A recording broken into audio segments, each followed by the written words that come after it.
Magandang gabi po sa ating lahat, mga kaibigan, mga kamag-anak, at mga nanonood dyan.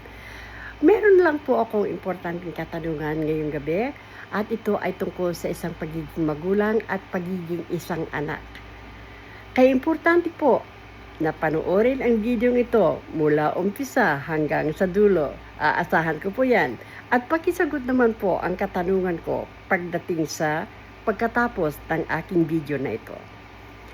Ang tanong lang po naman ay, karaniwan sa panahong ito, kung ang anak ay nagkasala or suwail or basta bad kid siya sa magulang niya, minsan itinatakwil siya, itinatatwa siya ng mga magulang or ng pamilya.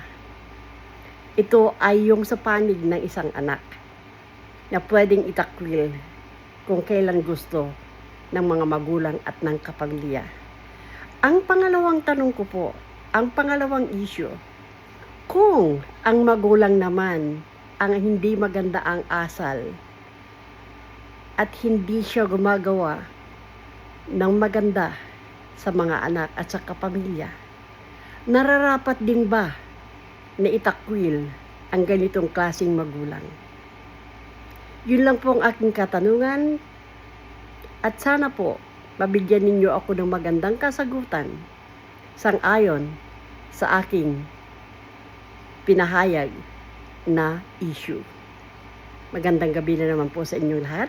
Maraming salamat sa pakikinig at panunood sa aking video.